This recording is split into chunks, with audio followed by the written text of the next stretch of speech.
Welcome to This Explainer. Today, we're stepping into a beautifully eerie world, the intersection of Edo period Japanese folklore and economics. Yeah, you heard that right, economics. We're analyzing some truly fascinating source material that explores how a booming, wildly unpredictable cash economy birthed some of the most captivating ghost stories in history. So settle in, because we're about to see how the harsh, mathematical reality of wealth collided head-on with the spirit realm. So think about money for a second. It's supposed to be humanity's coldest, most rational invention, right? It's a rigid system, completely designed to measure value and trade it evenly. Then, on the other hand, you have ghosts, the supernatural world. This is a realm that is entirely irrational, existing way beyond our ethereal boundaries. Logically, these two concepts should never, ever meet. And yet, across Japanese folklore, they repeatedly bleed into one another, completely dissolving the boundary between the living and the dead. Section 1. The Child-Rearing Ghost. A Mother's Love. To understand how this phenomenon happens, we need to begin with a very old, very intimate story. Imagine an Edo period village, just bathed in moonlight. Night after night, a mysterious, pale woman appears at a local candy shop. She doesn't really speak. She simply buys sweets, pays with a single coin, and then vanishes back into the dark. Well, eventually, the villagers' curiosity turns into suspicion. They follow her all the way to the graveyard, where she seemingly just disappears into the earth. And when they dig up her grave, they're met with a shocking, miraculous sight. They find the woman's deceased body, but right beside her is a living infant, surviving in the dark by sucking on the very candy she had just bought.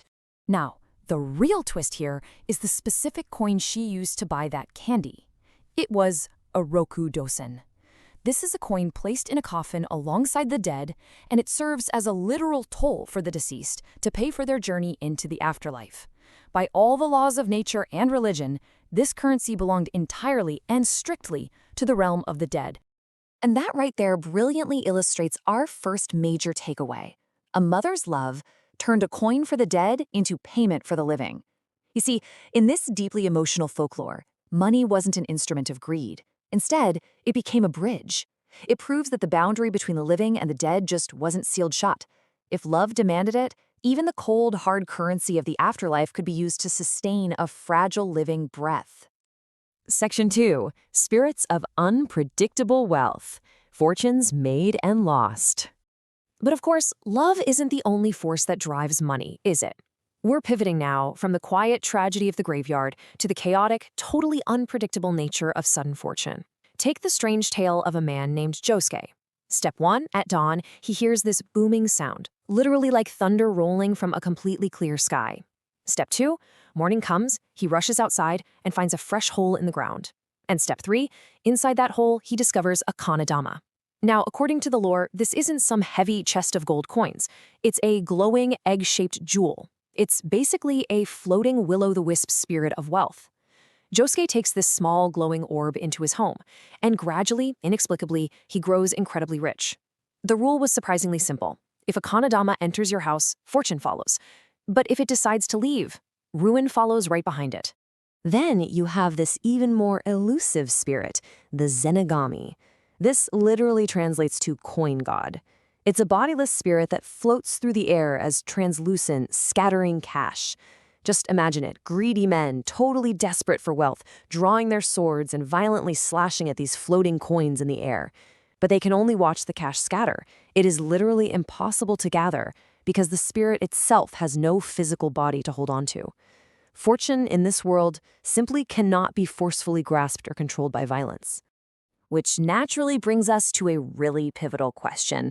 Why did Edo Japan turn money into monsters? Why take something as mundane and everyday as cash and transform it into floating orbs and scattering ghost coins? Section 3. Taming the Cash Economy. Edo's Transformation. To find the answer, we have to pull back the curtain on the historical reality behind these myths. Edo, the city we now know as Tokyo, was undergoing a massive, sweeping transformation. The economy was booming, absolutely, but it was wildly unpredictable. It was a cash economy where fortunes were literally made and lost overnight. You had the extreme volatility of the pleasure quarters, and rampant gambling on lottery tickets was just gripping the populace. For the everyday person, this rapidly shifting economic landscape was terrifying. The threat of sudden financial ruin was always hovering over them, just out of sight. So, the crucial point here is how society actually responded to all this anxiety. They didn't just cower from the abstract chaos of the market.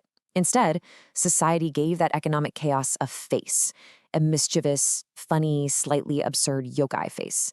By turning the abstract terror of financial ruin into a tangible character, like a glowing orb or a dodging coin spirit, people were able to personify the chaos. It was, honestly, a brilliant psychological coping mechanism. It allowed them to live beside their fears rather than be totally paralyzed by them.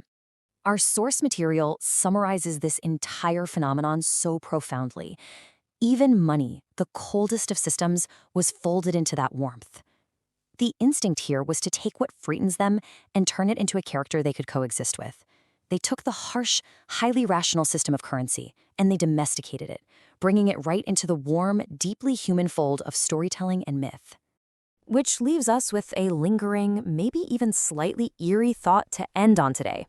If Edo Japan turned money into ghosts to cope with their severe economic anxiety, what invisible systems are we turning into monsters today?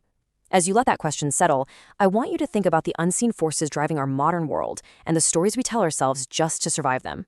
Thank you so much for joining me for this explainer. Keep questioning the ghosts in your own machines, and I'll see you next time.